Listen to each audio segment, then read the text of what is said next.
Bonjour à vous tous qui nous suivez sur Internet, sur les réseaux sociaux. Bonjour à vous qui êtes ici au stade, sur le stand, Village Semences. J'avais des idées sportives dans la tête, c'est pour ça. Mais on va vraiment parler d'agriculture, on va parler aujourd'hui des mouvements écologistes radicaux avec vous tous qui êtes là. Vous nous interrogez sur @Village Semences et sur Twitter, sur @StopIntox. Et j'ai le plaisir de recevoir Sylvie Brunel, qui est économiste et géographe, qui est arrivée avec sa lettre des amoureux du maïs. Vous nous en direz un petit mot tout à l'heure. Et puis vous allez publier rapidement, là dans les semaines qui viennent, toutes ces idées qui nous gâchent la vie. C'est vraiment connecté au sujet du jour, c'est chez Jean-Claude Lattès. De l'autre côté, en face de vous, Eddy Fougier, qui est politologue, consultant. Vous avez publié à la Fondapol, c'est la Fondation pour l'innovation politique, la contestation animaliste radicale. On verra que c'est aussi un mouvement fort dans la société. Daniel Sauvêtre est arboriculteur et président de l'Association nationale Pomme-Poire. Et puis Gilles Rivière-Wegstein est journaliste, écrivain. Il a publié beaucoup de choses sur les OGM, sur ces mouvements de contestation. Alors je vais faire un rapide résumé de ce qui s'est dit hier. Hier, j'avais à la même place Stéphane Sanchez de la FNSEA qui me rappelait que, par exemple, les faucheurs volontaires ne sont pas encore condamnés par la justice, alors que se livrent à des actes qui sont des actes délictuels. Christian Huy, qui est directeur de recherche à l'INRA, disait « La destruction par les faucheurs volontaires est un déni de recherche ». On s'interrogeait d'ailleurs hier sur le rôle des tribunaux. On se demandait si le rôle des tribunaux, c'est de lire le droit ou de dire le droit, ou si c'est de substituer la recherche scientifique. Souvent, les juges pensent avoir une espèce d'expertise scientifique pour dire ce qui est bien, ce qui est mal. J'aimerais que ce soit laissé plutôt aux chercheurs. Alors, on parle aujourd'hui de ces mouvements de contestation radicale. On va commencer avec vous, Sylvie Brunel. D'où est-ce que ça vient, ces mouvements? Et puis, il y a Théo. J'ai oublié de présenter Théo, parce que Théo, aujourd'hui, il est là. Bonjour, alors, je suis les réactions sur Twitter. La vigie, c'est la vigie Twitter, Facebook, voilà. L'homme qui voit loin. Bon, très bien. Et donc Théo va relayer les questions que vous nous poserez sur les réseaux sociaux. D'où vient ce mouvement? D'où viennent ces mouvements, Sylvie Brunel? Est-ce qu'il y a un acte de naissance quelque part? Oui, on peut dater ça à l'exaltation du romantisme au XIXe siècle, avec cette vision idéalisée de la nature. Et dès le XIXe siècle, cette nostalgie du passé. Avant, c'était mieux. Alors c'est Soros, c'est Emerson. Et ça va donner des mouvements qui vont avoir une vision extrêmement négative de l'être humain. On peut même dire que Malthus, avec son essai sur le principe de population dès 1798, considère que par essence l'homme est surnuméraire. Et cette vision idéalisée d'une nature bienveillante par rapport à un homme qui serait malveillant va donner par exemple la multiplication des parcs naturels et zones protégées. Aujourd'hui, nous sommes confrontés à cette mise sous cloche d'espaces de plus en plus grands, et comme nous sommes au salon de l'agriculture, ce qui est terrible, c'est que finalement les artisans de la biodiversité nourricière que sont les agriculteurs qui sont au contact de la nature souffrent très souvent d'une vision totalement radicale, même intégrale, d'une nature qui les exclut alors qu'ils en sont les premiers fabricants. Alors, Eddy Fougier, vous avez publié à Fondapol, la Fondation pour l'innovation politique. Alors, ce sont des notes, c'est une trentaine de pages, c'est pas tout à fait un livre, c'est un peu plus qu'un article, c'est un travail académique fouillé. La contestation animaliste radicale. Alors, vous expliquez d'ailleurs qu'il y a différents niveaux de contestation. Il y a une contestation militante, j'allais dire soft. Et puis, il y a aux États-Unis notamment, j'ai en mémoire ma lecture de votre note, et dans d'autres pays, des mouvements qui sont parfois des mouvements violents. Ça aussi, ça vient de très loin ou c'est un phénomène plus récent? Alors le véganisme, ça vient de 1944, la première création pour la première fois du terme vegan, qui est la contraction de vegetarian, végétarien, vegan. Ouais. Et donc c'est à peu près un siècle après la création du mouvement végétarien à peu près. Et les mouvements radicaux de défense de la cause animale, c'est les années 60, début des années 70, avec la formation du Front de Libération Animale, le fameux ALF, qui effectivement à des actions dites de libération animale, donc des actions qui vont au-delà de la désobéissance civile, par exemple des faucheurs volontaires, et qui a pu aller, pour les plus radicaux d'entre eux, sur des actions de quasi-terrorisme, parce qu'ils ont envoyé des lettres piégées à un certain nombre d'hommes politiques au début des années 80. Donc là, on est dans l'idée de générer une forme de terreur au nom de la défense de la cause animale. Ce que j'entends de ce que dit Sylvie et de ce que vous dites vous, au départ, il y a une idéologie. C'est une représentation du monde et il y a des gens qui décident de passer à l'action. Alors on peut être militant pacifiste d'une cause, hein, on peut défendre des idées, mais il y en a qui décident de passer à l'action qui sont parfois violents. C'est ce que vous expliquez. Oui. Et c'est des groupes qui sont assez différents les uns des autres. Oui, alors l'idéologie, par rapport à ce que disait Sylvie Brunel, est assez proche, c'est-à-dire que là, ça n'est pas l'homme par rapport à la nature, c'est l'homme par rapport à l'animal. Alors, oui. En considérant que l'homme n'est pas supérieur à l'animal, l'homme est un animal comme les autres, et donc il faut libérer les animaux, au sens strict dans les laboratoires par exemple, ou au sens large, en considérant que les animaux ne doivent pas faire l'objet de souffrance, d'exploitation, d'expérimentation. Donc ça n'est pas que l'élevage, c'est aussi notamment la vivisection, notamment l'utilisation des animaux dans le textile par exemple. Donc ça c'est la version effectivement la plus radicale. Et puis vous avez des associations d'information et de sensibilisation type L214 qui sont dans une autre logique. Dans une autre logique. Alors je vais me tourner vers le producteur, le responsable, le président, pardon, de l'association Pomme-Poire. Après tout, j'ai envie de vous dire, vous pourriez vivre dans l'ignorance de ces mouvements. Pourquoi est-ce que vous leur prêtez autant d'attention ? On leur prête moins d'attention qu'on ne leur a prêté. On a vécu une période... Collectivement, vous voulez dire la société vous... On a appris à se comporter vis-à-vis de ces mouvements extrémistes. En fait, notre initiation, elle est venue du Limousin, où, à la suite de relations difficiles entre une ONG et des arboriculteurs, eh bien, la tension était tellement montée que ça a libéré une opération commando avec quelqu'un qui est venu couper une plantation de jeunes pommiers. Donc là, on est arrivé au summum de la... Racontez l'histoire. J'imagine que c'est... Alors, dans le Limousin, c'est des pommes, c'est ça, hein, c'est la Golden du Limousin. Et il y avait des problèmes de voisinage, des gens qui considéraient que les traitements... Oui, une incompréhension et finalement toute une période où finalement cette incompréhension fait que, au lieu de se parler, la tension montait et ça a été jusqu'à son paroxysme. Donc avec il y a eu des coupeurs volontaires. Des coupeurs volontaires. Voilà. Et à la suite de cet événement, on a inversé un peu la façon de réagir en se disant œil pour œil, ça ne marchera pas.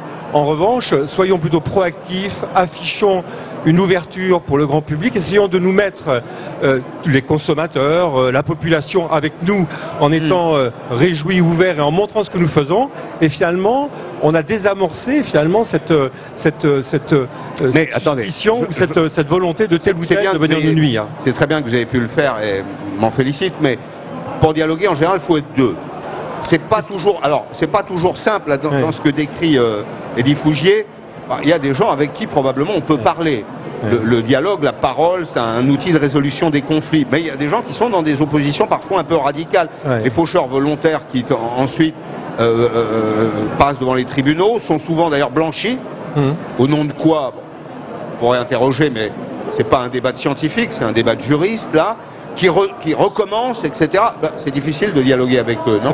Oui, mais là, ça a été le cas. Il a fallu trouver finalement deux partenaires, un qui représentait les producteurs et l'autre qui représentait l'ONG, qui chacun s'est mis un peu à dos dans un premier temps son camp, mais qui, par le dialogue, a réussi. Voilà. Il s'est mis à dos, ah oui, ça c'est important. Voilà. Et donc on a eu, pour le nommer, c'est Fabrice Mukuro, qui représentait Alasac ONGF, et finalement qui a pris le risque... Non mais attendez, vous dites en fait, la première population à convaincre, c'est pas l'adversaire, c'est les amis. Non mais moi je parle de cas de radicalisation qui sont, comment dire, assez faciles à gérer finalement. D'accord. Quand on évoque certains...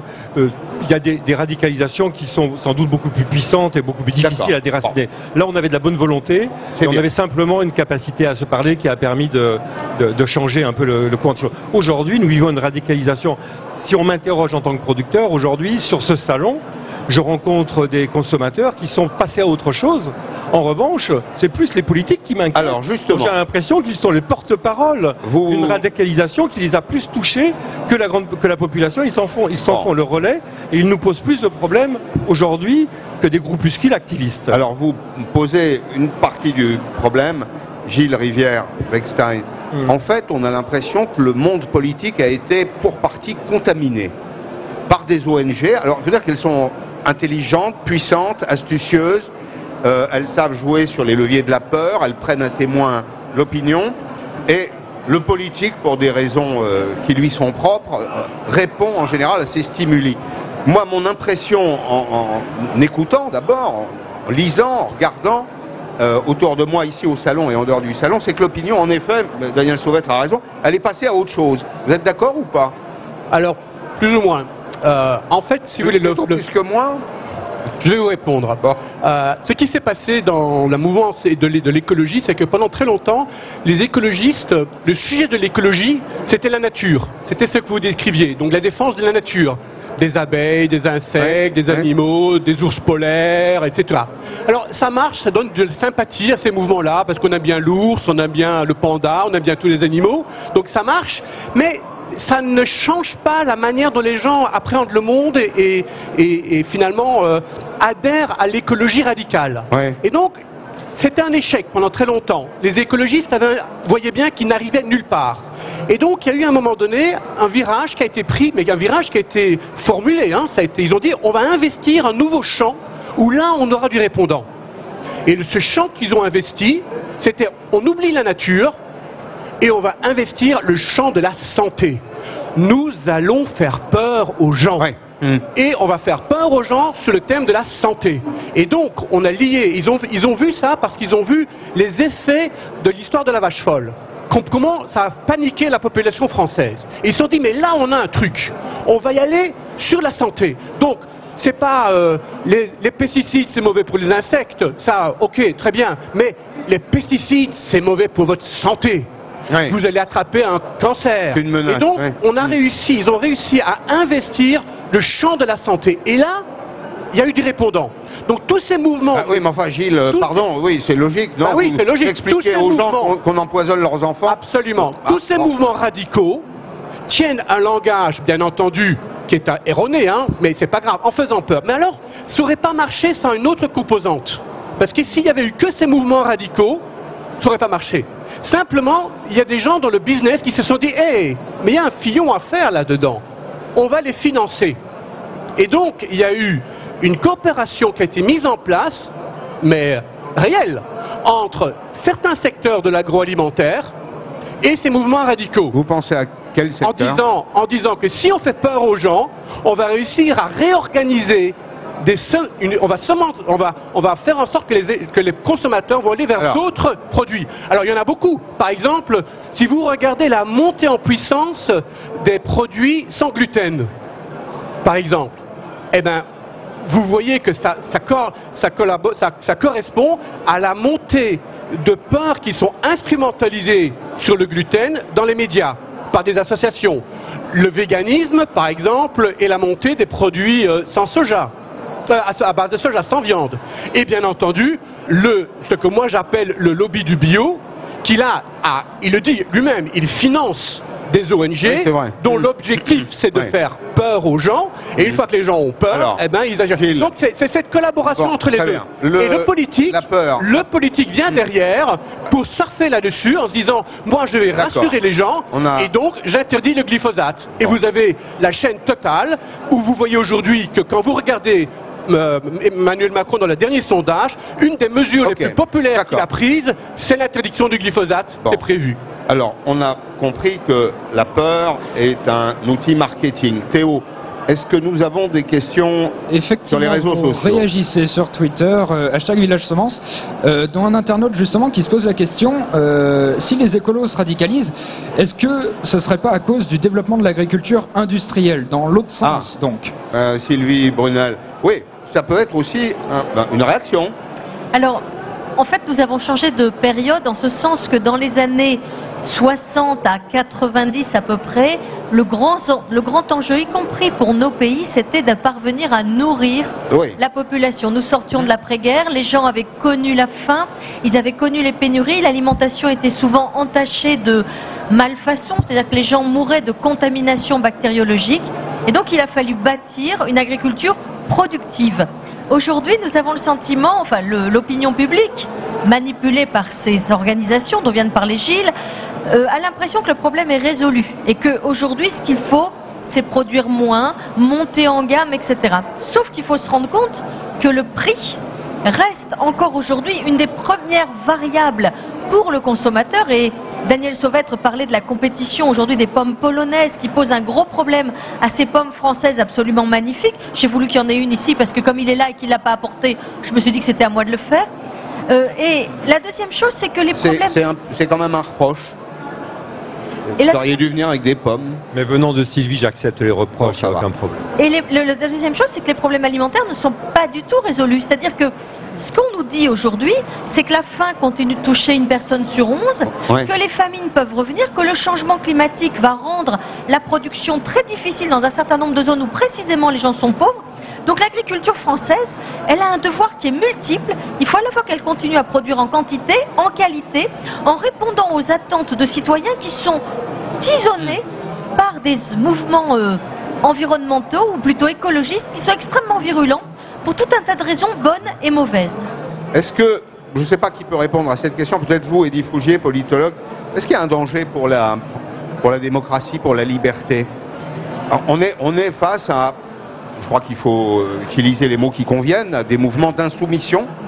L'insoumission, elle peut avoir du sens dans l'histoire quand il s'agit de résister à la dictature. Résister à la vérité scientifique, c'est quand même une insoumission qui est contestable, pour le moins. Simplement, là, on a des gens qui n'hésitent pas. Et comme, au fond, la société est sous la loupe des médias, j'imagine que tous ces gens-là n'attendent que le premier affrontement, le premier blessé, le premier martyr. Et évidemment, c'est de nature à servir leur cause. C'est compliqué dans une démocratie qui est une démocratie d'opinion, comme la nôtre, de répondre à ces mouvements-là. Oui, et puis plus globalement, au-delà de ces mouvements qui, effectivement, je parle pour les plus violents, qui remettent en cause et la loi et l'état de droit. Quand vous regardez, alors je parle pas. Bien sûr. Pour moi, les faucheurs volontaires ne sont pas violents. Ils sont dans l'infraction de la loi, mais ils ne sont pas violents. Non, ceux-là ne sont pas violents. Mais effectivement, quand on regarde leur argumentation, qui consiste à dire que la légitimité de leur cause, puisqu'ils ils se disent défenseurs garants de l'intérêt général qui n'est plus pris en charge par l'État, au nom de cette légitimité, ils peuvent se permettre d'agir dans l'illégalité. Oui, parce qu'il y a légitimité, légalité. Voilà, donc et ils placent donc la légitimité de leur cause au-dessus des règles du droit. Voilà, ils se basent même sur des argumentations juridiques en parlant de l'état de nécessité, comme un petit peu le nécessiteux qui va voler une pomme c'est pas un au nom de droit, ça. Hein. Ça, c'est pas un concept de droit, l'état de nécécité. Certes, mais c'est ce qu'ils mettent en avant en tout cas. Et donc là, c'est le premier niveau. Mais il y a effectivement un niveau plus large. Et au-delà des mouvements les plus radicaux, c'est certainement un peu polémique ce que je vais dire, mais il y a une frange du mouvement écologiste qui se pose des questions sur la démocratie.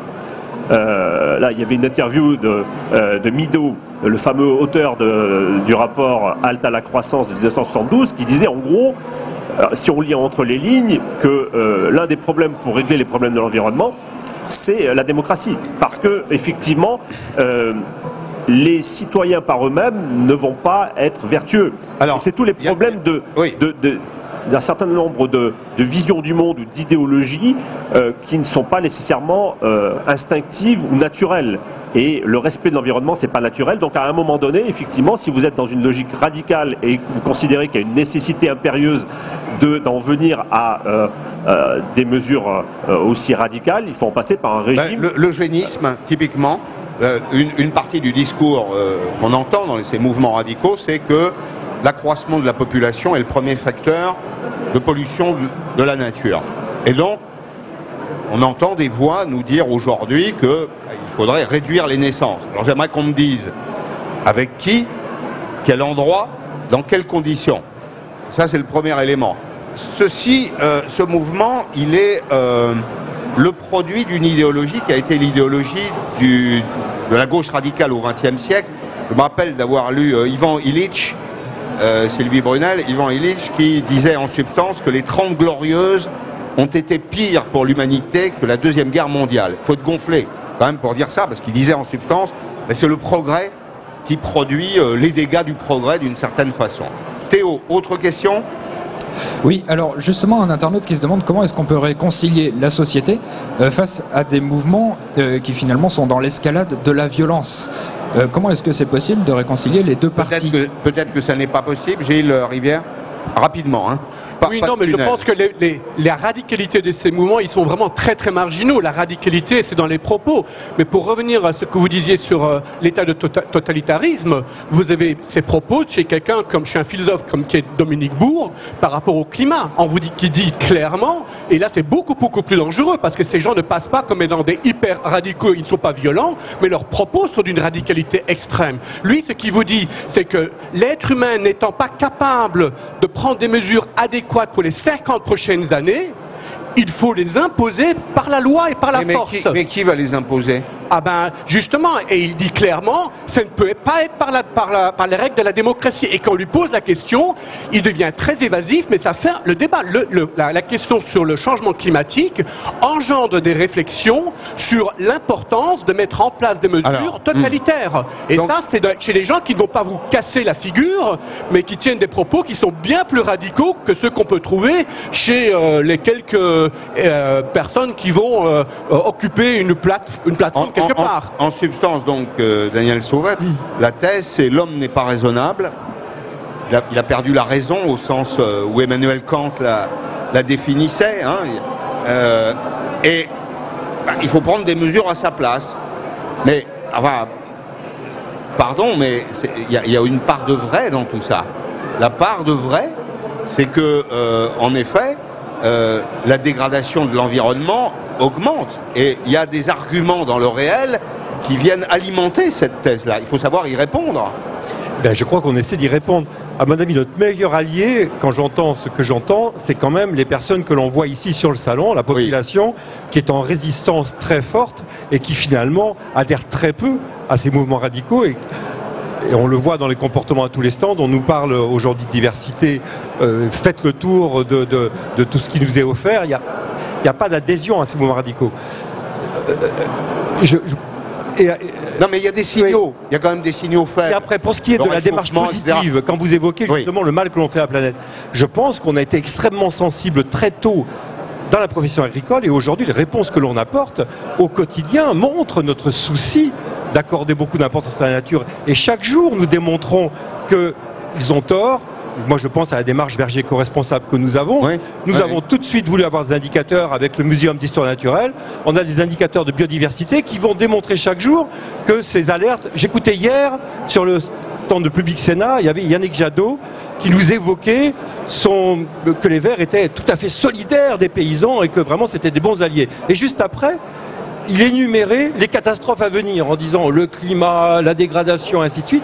Et je me disais, mais de quoi me parle-t-il? Est-ce qu'il regarde la nature depuis un centre-ville? Mais si jamais dans nos campagnes, ce n'est pas ce que nous vivons. Sans doute. Ce n'est pas ce que nous vivons. Donc, à mon sens, il y a un tel décalage entre les lanceurs d'alerte, entre le paysage tel qu'il est décrit et les réalités objectives, que je pense que grâce à la population, grâce à son comportement, grâce à nos initiatives d'agriculteurs, je crois qu'au quotidien, nous arrivons à désamorcer ces tendances extrémistes. Théo, dernière petite question, il nous reste 2 minutes avant la pause. Oui, alors un internaute qui se demande anti-OGM, anti-nucléaire, anti-Notre-Dame-des-Landes, anti-Bure même, est-ce que le côté anti n'est pas devenu un peu fourre-tout? C'est-à-dire en tout cas, c'est très marketing. Ça, je peux vous dire que en marketing, on parlerait d'une marque ombrelle. Les zadistes, par exemple, c'est une marque ombrelle. C'est-à-dire qu'on met tout un tas de trucs là-dessous. Vous voyez, c'est comme un parapluie. Hein, c'est contre la destruction de l'environnement, contre la destruction de la faune, de la flore, etc. Eddy Fougier, oui, c'est vrai qu'il y a un marketing de la peur, en effet. Et la question que pose là notre internaute, elle est, c'est pas un point de détail, c'est réel. On voit se développer de façon non marginale, de façon significative, des mouvements anti, et on voit d'ailleurs de l'autre côté des produits se développer ou des services se développer autour de cette philosophie. Oui, mais c'est aussi une logique, pour rester dans la logique marketing, c'est une logique de niche, où effectivement vous pouvez vendre un steak végétal à un prix supérieur à la viande. Donc effectivement, si vous avez des clients qui sont prêts à mettre plus d'argent dans un steak végétal que dans la viande, ça fait de la marge. Mais pourquoi manger un steak végétal aussi. Si vous aimez le végétal, mangez des pâtes. Pourquoi un steak végétal? Pourquoi reconstituer ou du maïs. Ou du maïs, voilà. Bon. Très bien. On va se retrouver dans 2 ou 3 minutes. Je vous rappelle que nous sommes en direct du Salon de l'Agriculture. Nous sommes avec Village Semences. Vous communiquez avec Théo qui est là. Sur les réseaux sociaux, je vous suis. Hashtag Village Semences. Hashtag Village Semences. Vous pouvez aussi utiliser @stop-intox. La question que nous nous posons aujourd'hui, c'est comment analyser l'émergence de mouvements environnementaux radicaux, parfois violents. Y a-t-il un danger pour la démocratie? Et puis dans la deuxième partie de notre rencontre, on va se demander comment devrait réagir l'État. Quel est le rôle de l'État? Je vous rappelle que l'État, en droit, a le monopole de la coercition légale, le monopole de la violence légitime. C'est la formule. L'exerce-t-il? La réponse pour le moment, c'est non. À tout de suite.